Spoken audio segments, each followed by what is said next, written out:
As you may know, this week we have a theme that ties together all our video and text postings. And the theme is relationship drift. So I've chosen a question that really allows us to talk about this subject and the antidote for relationship drift. And the question comes from Mickey, who writes, I've been married 8.5 years. My wife and I love each other, but we're pretty much in our own worlds these days. It's not awful, but it's not good. Any suggestions? Well, first of all, Mickey, thank you for the question. Secondly, I can talk for hours about this because I certainly have had relationship drift in my marriage with Fleur. And thirdly, I would argue this is a universal issue. Every relationship goes through periods of relationship drift. It is a critical issue. Let's look at some of the major aspects of it. Okay, so first of all, what is relationship drift? Well, what we know is life has changed. Everything is changing. We know even the continents are constantly drifting apart. They rest on tectonic plates, and they are constantly over long geological times moving apart, coming together, moving apart, coming together. That is just what happens with relationships.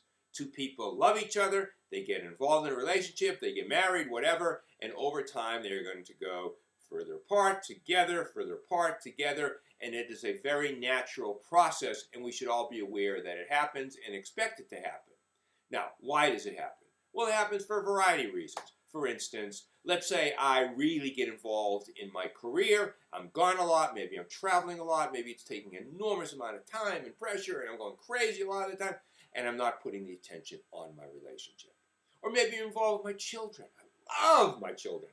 And wow, I just want to spend every moment with them. And so spending more and more time with my children, less and less time, real time, quality time with my spouse. Or the same thing with hobbies. I love to ski, or I love to do crossword puzzle, whatever it is, it really doesn't matter. The point is that something else, whether a career or children or hobbies or whatever, becomes the central focus of my life for a period of time. And that means that my relationship, the quality of the relationship with my wife, is not the central focus of my relationship at that time. Doesn't mean it's unimportant, doesn't mean I don't care about her or love her. It simply means that I am putting my attention clearly on something else as the prime thing that engages me at this period of my life. And when I do that, my relationship is going to drift. Now, is it inherently bad to drift away? You know, sometimes I really like it. Sometimes, particularly those intense moments in a relationship, it's great to drift away for a little while. And even more so, it's great to get engaged in my career or get engaged in my hobbies, whatever it is. That's terrific stuff. The problem is you can get into a vicious cycle here. Because what happens is you get engaged with your hobbies, you get engaged with your kids, you get engaged with your career, and the relationship drifts. And then after a while, there's not as much there in the relationship. And it becomes very seductive to say, well, God, where am I getting juice in life? But what really turns me on in life is in my career, in my hobbies, with my kids.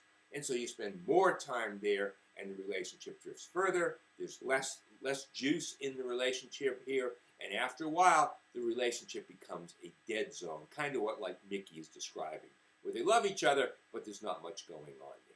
So that is the real danger of drifting too far, so that the two people get too far away from each other, can't even see each other, and certainly can't connect to each other.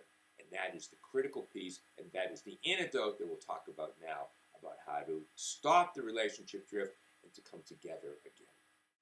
You know, in real estate, they talk about location, location, location.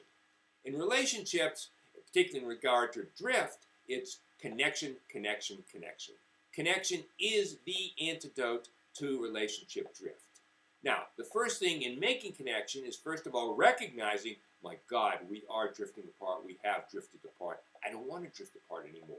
So once the awareness is there, then comes the action. And the action is to connect. It could be, let's go away for the weekend, honey.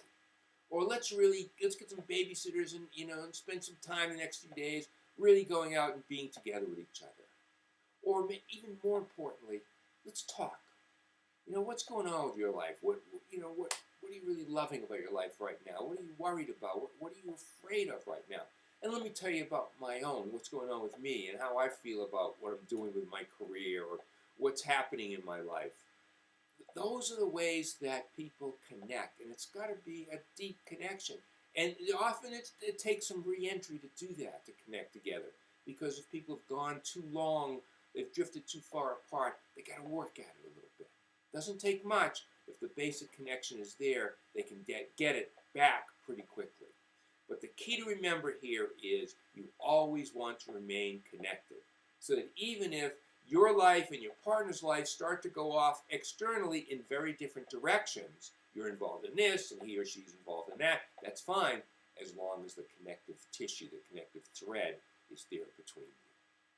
So, if you'd like to know more about relationship drift and connection, please take a look at the reel-to-reel film review we've done this week on The Last Station, a film with Helen Mirren and Christopher Plummer. Take a look at the relationship snippet this week, and take a look at the As the Relationship Turns newsletter.